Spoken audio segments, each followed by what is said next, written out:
ഇന്നുള്ള വ്യോമയുദ്ധങ്ങളിൽ ആദ്യം ആക്രമിക്കുന്നത് ആരാണെന്നതിനേക്കാൾ പ്രധാനമാണ് ആദ്യം ശത്രുവിനെ കണ്ടെത്തുന്നത് ആരാണെന്നത്.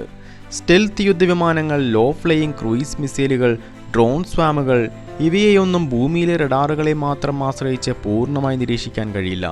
അതുകൊണ്ടാണ് ലോകത്തിലെ ശക്തരായ വ്യോമസേനകൾ ഫ്ലൈയിങ് റഡാർ എന്നതിലുപരി airborne command and control system എന്ന ആശയത്തിലേക്ക് മാറിയത്. ഇപ്പോൾ ആ അത്യാധുനിക സാങ്കേതിക വിദ്യയിൽ ഇന്ത്യ മറ്റൊരു നിർണായക നാഴികക്കല്ല് പിന്നിട്ടിരിക്കുകയാണ്. DRDO വികസിപ്പിച്ച നേത്ര അവാക്സ് വിമാനങ്ങൾക്ക് ഫൈനൽ ഓപ്പറേഷൻ ക്ലിയറൻസ് സർട്ടിഫിക്കറ്റ് ലഭിച്ചു. ഇതൊരു സർട്ടിഫിക്കറ്റ് മാത്രമല്ല, ഇന്ത്യയുടെ പ്രതിരോധ ഗവേഷണം ഓപ്പറേഷണൽ മെച്യൂരിറ്റി നേടിയെന്ന പ്രഖ്യാപനമാണ്. ഇനി എന്താണ് നേത്ര?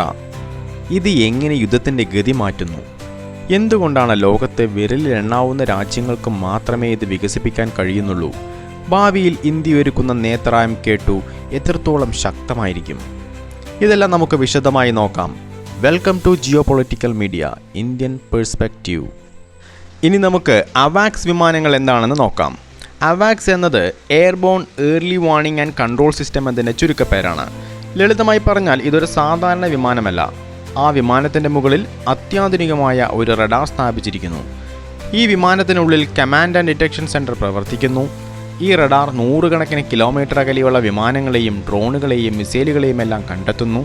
അതിലെ കമാൻഡ് സെൻറ്റർ, വായുസേനയുടെ യുദ്ധവിമാനങ്ങൾ, ഭൂമിയിലെ air defence units, naval assets, surface to air missile batteries ഇവയെല്ലാം ഒരൊറ്റ നെറ്റ്വർക്കിൽ ബന്ധിപ്പിച്ച് തത്സമയ യുദ്ധചിത്രം സൃഷ്ടിക്കുന്നു. ഇതാണ് ഈ വിമാനത്തിൻ്റെ ബേസിക്കായ പ്രവർത്തനമെന്ന് പറയുന്നത്. ഇനി നമുക്ക് നേത്രയുടെ വികസനവുമായി ബന്ധപ്പെട്ട് അല്പം ചരിത്രം പരിശോധിക്കേണ്ടതായിട്ടുണ്ട്. 1999 കാർഗിൽ യുദ്ധം ഇന്ത്യക്ക് ഒരു വലിയ പാഠം പഠിപ്പിച്ചു. വായുസേനയ്ക്ക് സ്വന്തം എയർബോൺ ഏർലി വാർണിംഗ് സംവിധാനം അനിവാര്യമാണെന്ന് തിരിച്ചറിഞ്ഞ ഇന്ത്യ DRDOയുടെ സെൻറ്റർ ഫോർ എയർബോൺ സിസ്റ്റംസ് അഥവാ ക്യാപ്സിൻ്റെ നേതൃത്വത്തിൽ സ്വന്തമായി അവാക്സ് സിസ്റ്റം വികസിപ്പിക്കാൻ തീരുമാനിച്ചു. ബ്രസീലിൽ നിർമ്മിച്ച എംബറർ ERJ-145 ജെറ്റിനെ പ്ലാറ്റ്ഫോമായി തിരഞ്ഞെടുത്തു. അതിൽ ഇന്ത്യ തന്നെ രൂപകൽപ്പന ചെയ്ത അത്യാധുനിക റഡാർ ഉറപ്പിച്ചു.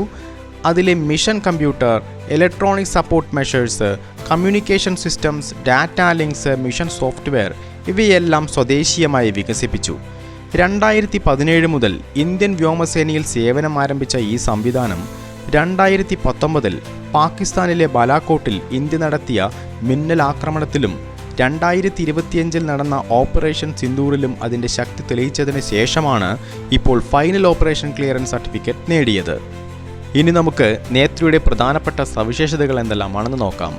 നേത്രയുടെ ഏറ്റവും വലിയ ശക്തി അതിലെ ആക്റ്റീവ് ഇലക്ട്രോണിക്കലി സ്കാൻഡ് അറേ എന്നറിയപ്പെടുന്ന AESA റഡാറുകളാണ്. സാധാരണ റഡാറുകൾ പോലെ യാന്ത്രികമായി തിരിയുന്ന ആൻറ്റിനകൾ ഇതിലില്ല.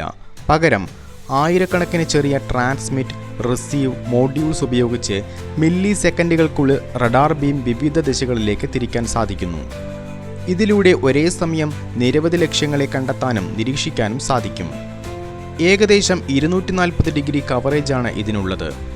ഇതിൻ്റെ ഡിറ്റക്ഷൻ റേഞ്ച് ഏകദേശം 375 കിലോമീറ്റർ വരും.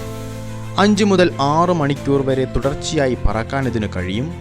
അതുപോലെ electronic intelligence, friend and foe identification അഥവാ നമ്മുടെ യുദ്ധവിമാനങ്ങളും ശത്രു യുദ്ധവിമാനങ്ങളെയും തമ്മിൽ വേർതിരിച്ചറിയാനുള്ള കഴിവ്, secure data link, satellite communication, network centric warfare integration, electronic support measures എന്നിവയും നേത്രയുടെ പ്രധാനപ്പെട്ട സവിശേഷതകളാണ്. ഇനി ഇത് എങ്ങനെ പ്രവർത്തിക്കുന്നു എന്ന് നോക്കാം. യുദ്ധസമയത്ത് നേത്ര വളരെ ഉയരത്തിൽ സുരക്ഷിതമായ അകലത്തിൽ പെട്രോൾ ചെയ്യുന്നു. അവിടെ നിന്ന് ശത്രുവിൻ്റെ വിമാനങ്ങളും ഡ്രോണുകളും മിസൈലുകളും തുടക്കത്തിൽ തന്നെ കണ്ടെത്തുന്നു. ഉടനെ തന്നെ ആ വിവരങ്ങൾ സുഖോയ്, റാഫേൽ, തേജസ്, മിറാഷ് 2000 പോലുള്ള യുദ്ധവിമാനങ്ങളിലേക്കും ഭൂമിയിലെ എയർ ഡിഫൻസ് കമാൻഡിലേക്കും കൈമാറുന്നു. ഇതിലൂടെ യുദ്ധവിമാനങ്ങൾക്ക് സ്വന്തം റഡാർ പ്രവർത്തിപ്പിക്കാതെ തന്നെ ആക്രമണം നടത്താൻ കഴിയുന്ന സാഹചര്യം സൃഷ്ടിക്കുന്നു. ഇതാണ് ആധുനിക നെറ്റ്വർക്ക് സെൻട്രിക് വാർഫെയറിൻ്റെ ഏറ്റവും വലിയ ശക്തികളിലൊന്ന്. നേത്രയുടെ സാന്നിധ്യം ഇന്ത്യൻ വ്യോമസേനയ്ക്ക് ലോങ് റേഞ്ച് സിറ്റുവേഷണൽ അവയർനെസ് നൽകുന്നു. അതിർത്തിക്കപ്പുറത്ത് നടക്കുന്ന വ്യോമപ്രവർത്തനങ്ങൾ മുൻകൂട്ടി തിരിച്ചറിയാനും ശത്രുവിൻ്റെ സർപ്രൈസ് അറ്റാക്ക് തടയാനും ഒരേ സമയം നിരവധി യുദ്ധവിമാനങ്ങളുടെ ദൗത്യങ്ങൾ നിയന്ത്രിക്കാനും സാധിക്കുന്നു.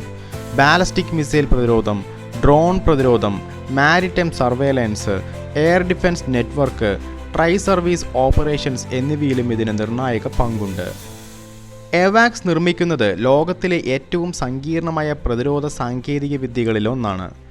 സ്വന്തമായി ഇത്തരം സംവിധാനം രൂപകൽപ്പന ചെയ്ത് വികസിപ്പിക്കാൻ കഴിയുന്ന ലോകരാജ്യങ്ങൾ വളരെ കുറവാണ്. America, Russia, China, Israel, Sweden തുടങ്ങിയ വിരളമായ രാജ്യങ്ങളാണ് ഈ രംഗത്ത് സാങ്കേതിക സ്വയം പര്യാപ്തത കൈവരിച്ചിരിക്കുന്നത്. അതിനാൽ തന്നെ നേത്രയുടെ വിജയം ഇന്ത്യയെ ലോകത്തിലെ മുൻനിര പ്രതിരോധ സാങ്കേതിക ശക്തികളുടെ കൂട്ടത്തിലേക്ക് എത്തിക്കുന്നു. നേത്ര പ്രൊജക്ടിൻ്റെ അടുത്ത ഘട്ടമായി നേത്ര MK2 അഥവാ എവാക്സ് ഇന്ത്യ പദ്ധതിയിൽ എയർബസ് A321 വിമാനങ്ങളാണ് പ്ലാറ്റ്ഫോമായി ഉപയോഗിക്കുന്നത്. 360 ഡിഗ്രി ഫുൾ കവറേജുള്ള AESA റഡാറുകൾ, 500 കിലോമീറ്ററിൽ കൂടുതൽ ദൂരപരിധിയും 8 മണിക്കൂറിൽ കൂടുതൽ എൻഡ്യൂറൻസും, കൂടുതൽ ഓപ്പറേറ്റർ കൺസോൾസും, അതുപോലെ ശക്തമായ electronic warfare systems, artificial intelligence അടിസ്ഥാനമാക്കിയ ടാർഗറ്റ് പ്രോസസ്സിംഗ്, കൂടാതെ multi domain battlefield integration എന്നിവയെല്ലാം ഉൾപ്പെട്ട ഒരു അത്യാധുനിക സംവിധാനമായിരിക്കും നേത്ര MK2 എന്നത്. ഭാവിയിൽ ഇന്ത്യൻ വ്യോമസേനയുടെ പ്രധാന എയർബോൺ കമാൻഡ് പ്ലാറ്റ്ഫോം ഇതായിരിക്കുമെന്നാണ് പ്രതീക്ഷ.